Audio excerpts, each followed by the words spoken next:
দিল্লি গুজরাট রুদ্ধশ্বাস লড়াই। শেষ বলে শুভমানদের 4 রানে হারালো ঋষভ পান্টরা।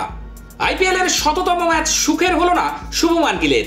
গুজরাট টাইটান্স অধিনায়ক নিজে রান পেলেন না, জিততে পারল না তার দলও। ঋষভ পান্টের দিল্লি ক্যাপিটালসের কাছে 4 রানে হেরে গেল গুজরাট। আসলে পান্টের আগ্রাসী ব্যাটিং এর কাছেই হারতে হলো শুভমানদের। টস জিতে প্রথমে ফিল্ডিং করার সিদ্ধান্ত নিয়েছিলেন শুভমান। রান পাননি দিল্লির প্রথম দিকের স্বীকৃত ব্যাটারেরা। তবু গুজরাট টাইটান্সের বিরুদ্ধে 4 উইকেটে 224 রান তুলে নেয় দিল্লি। চাপের মুখে ব্যাট হাতে ঝড় তুললেন পান্ট, তাকে সঙ্গ দিলেন অক্ষয় প্যাটেল। তাদের লড়াইয়ের সুবাদে শুভমানের দলের সামনে জয়ের জন্য 225 রানের লক্ষ্য রাখে সৌরভ গঙ্গোপাধ্যায়ের দিল্লি। গুজরাটের ইনিংস শেষ হলো 8 উইকেটে 220 রানে। ঘরের মাঠে রান পেলেন না দিল্লির 2 ওপেনার পৃথ্বী শা এবং জেক ফ্রেজার ম্যাকগ্রুভ। দুজনকেই আউট করলেন সন্দীপ ওয়ারিয়র। ফ্রেজার করলেন 14 বলে 23 রান, মারলেন 2টি করে 4 এবং ছক্কা। পৃথ্বীর ব্যাট থেকে এলো 7 বলে 11 রান। তার আউটের সিদ্ধান্ত কিছুটা বিতর্কিত। নূর আহমেদ তার দেওয়া ক্যাচ পরিচ্ছন্নভাবে ধরেছেন কিনা তা টেলিভিশন রিপ্লেতে পরিষ্কারভাবে বোঝা যায়নি। তৃতীয় আম্পায়ার আউট দেন। 4 নম্বরে নেমে ব্যর্থ হলেন সাই হোপো, করলেন 5 রান। চাপের মুখে বুক চিতিয়ে লড়াই করলেন অক্ষয়। তার 43 বলে 66 রানের ইনিংস ভরসা দিল দিল্লিকে।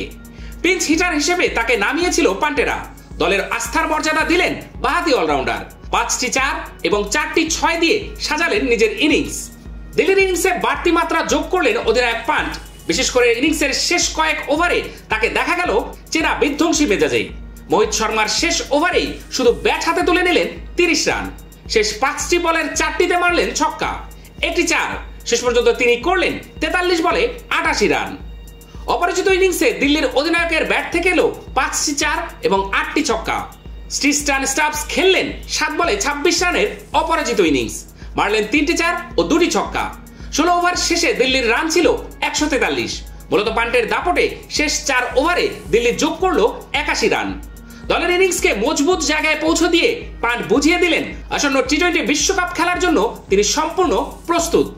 জবাবে ব্যাট করতে নেমে শুরুতেই অধিনায়ক শুভমানকে 6 রানে হারায় গুজরাট। দলের ইনিংস টানলেন ঋদ্ধিমান সাহা ও ইম্প্যাক্ট প্লেয়ার হিসেবে প্রথম একাদশে আসা সাই সুদর্শন।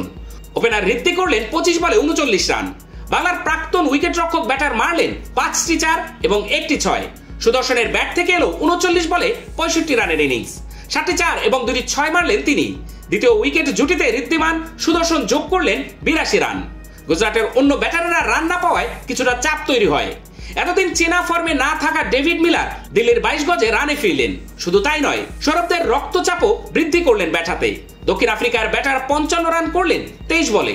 6টি 4 এবং 3টি ছক্কা মারলেন তিনি। তার সামনে দিল্লির সব বোলারকেই কার্যত অসহায় দেখাচ্ছিল। শেষ পর্যন্ত তিনি আউট হলেন বাংলার মুকেশ কুমারের বলে।